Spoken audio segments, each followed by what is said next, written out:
Good morning guys.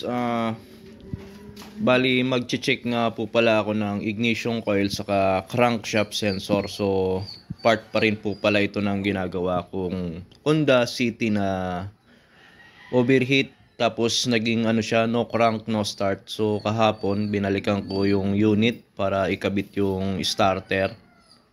So napa-redondo na natin yung unit, yung Honda City, nagka-crank na siya. Kaso ngayon naman, hindi ngayon siya nagpo-produce ng kuryente dito sa ating ignition coil. So bali yung fuel pump nagpa-prime naman, natunog doon sa may bandang fuel tank. So ibig sabihin kasi pag naugong yung fuel pump, nagdi-distribute siya ng fuel papuntang pressure line or fuel line.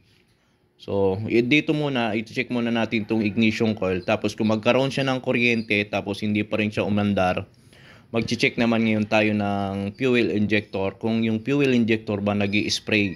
So, ibang part naman po yun. Pwedeng, ang maging sira naman sa kanya ay camshaft sensor. So, dito, dala ko na yung crankshaft sensor, tapos yung 4 na ignition coil, para i-check po dito sa aking tester.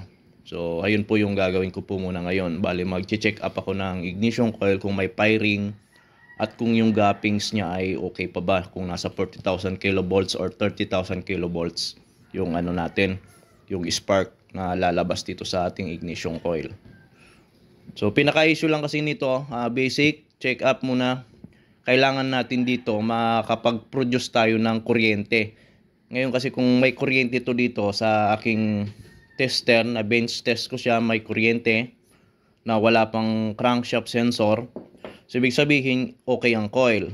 Tapos kung gagamitan ko na siya ng crankshaft sensor tapos hindi pa rin nag-produce ng kuryente, ibig sabihin magiging problema nito itong crankshaft sensor. Ngayon kung mayroon namang kuryente lumabas na manggagaling dito sa crankshaft sensor, magda-direct na tayo doon sa electrical troubleshooting tapos ng computer box. So yun po yung mga basic step by step na pag-check up ng mga major repair na mga no crank no start, lalo na pag mga ganito nag-overheat issue.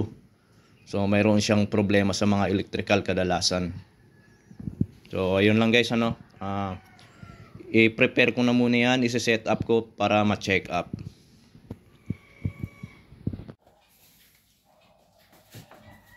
So ito guys, Honda ignition coil check up na tayo. So bali ito na yung ignition coil ng ating Honda City. So basic check up, paano ba mag-check up ng ignition coil, yung mga kagaya nito na COP na tinatawag, yung coil ignition on plug, coil on plug na tinatawag. So pag ganito kasi guys, binibasic ko muna yan, bawat yung pin, chine-check up ko po muna yan kung hindi ba siya shorted. Kasi minsan itong na to, mga pin na to, shorted na yan, pag nasira na yung pinaka IC dun sa loob, nagkakaroon na ng malakas na yan, grounded. So gaya nito, check up muna natin. So lalagay lang natin siya sa diode mode. Diode mode saka continuity, magkasama na kasi yan.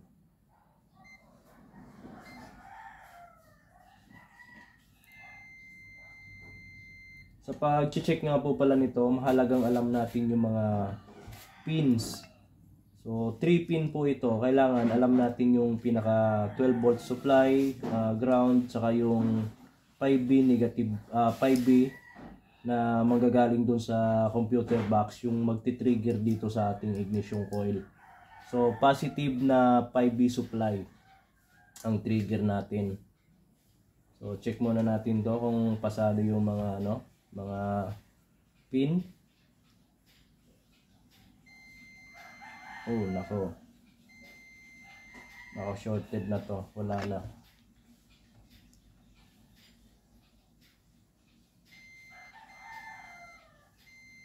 Nako, sorry, shorted na din. So dapat kasi hindi magbabasing to pag hindi siya shorted. May makukuha lang tayo na reading na 0.5, tapos minsan magiging 1.5, 1.1, 1.2. Pero ito ang nakukuha nating reading ay na to, solid na continuity.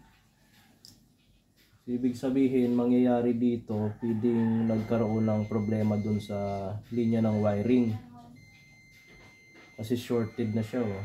So pwedeng may pumutok na fuse dun. So hindi na natin ma-check up ito dito sa sa tester, kasi sira na siya. So paano ba yung pag-check up ng IC? So dito mayroon ako dito mga IC. Gaya nito. So ang goods kasing IC, ito kasing natin, ignition coil. May nakabaon to na IC dito sa loob. So nakaganyan yan. Ito yung nagko-control ng triggering. Siya yung magbibigay ng mabilis na signal para mapagbigyan ng malakas na kuryente itong ignition coil. So kung itong mga pins na to magiging shorted na yan, so sira na po yan. So ang pasado kasi na reading dapat ng IC, pag chinik natin, so nakasit tayo ng diode mode ulit. Kung i-check natin yung mga pin, so sa transistor may tinatawag kasi dyan na base, collector, saka emitter. So ang base niyan, yan yung pinaka 5V supply. Yung collector, siya yung pupunta dun sa ating sa coil. Tapos yung emitter, yan yung magiging ground natin. So dapat, kung i-check natin yan, mayroon tayong makukuha na reading. So kagaya niyan, 0.5, 0.9.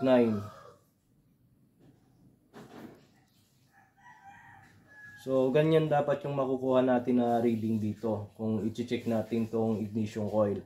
So dito, para lubos nating maintindihan yung sinasabi ko, so mayroon ako ditong ginawang drawing. So ito yung aking drawing.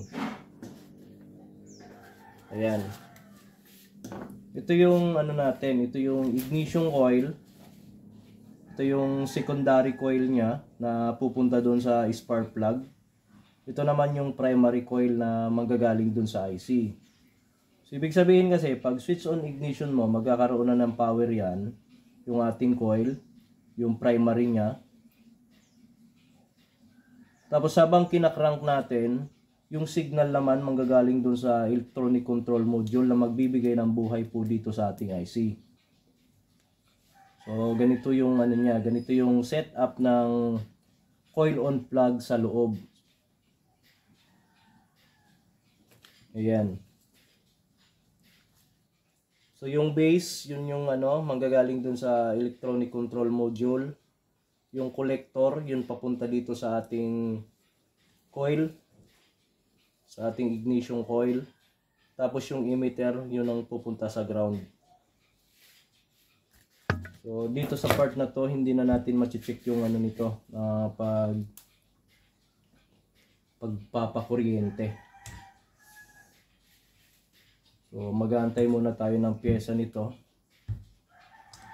So sira na tong natin, ignition coil. Ayan. Wala na yan. Grounded na.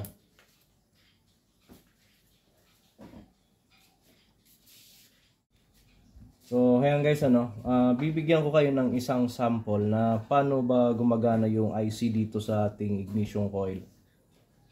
So ito, ang sira lang naman ito ay IC sa loob. So pero yung coil winding niya yan, okay pa yan.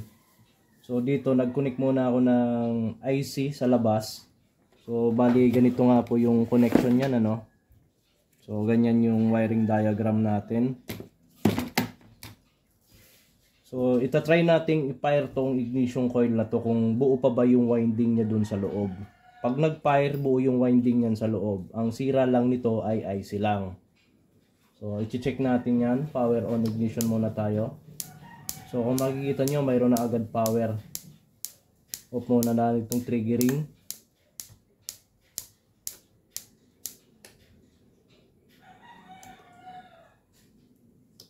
So switch on ulit. Makikita nyo dito, nagpa-fire. So tatanggalin ko tong natin, 5B supply dito sa base. So nawala. So itong ibig sabihin sa itong 5B supply na to, manggagaling to doon sa ECU, sa computer box. Try uli natin. So ibig sabihin ang sira lang ng ano na to, ng coil na to ay yung IC lang sa loob. So subukan natin ng mas mabilis na distribution ng power.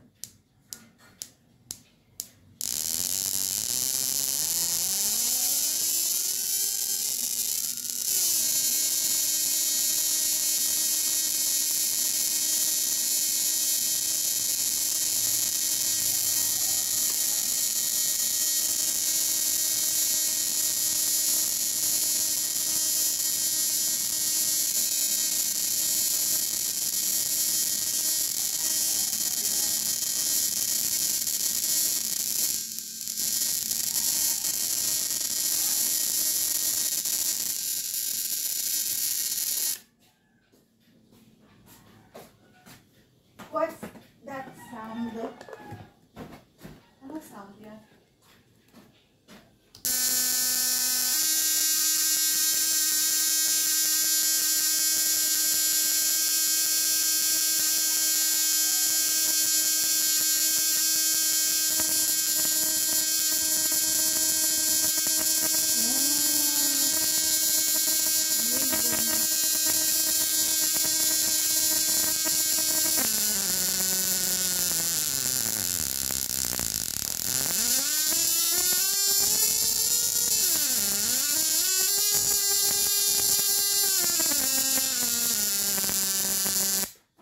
So ayun guys, ano, yung coil niya okay pa sana, buo.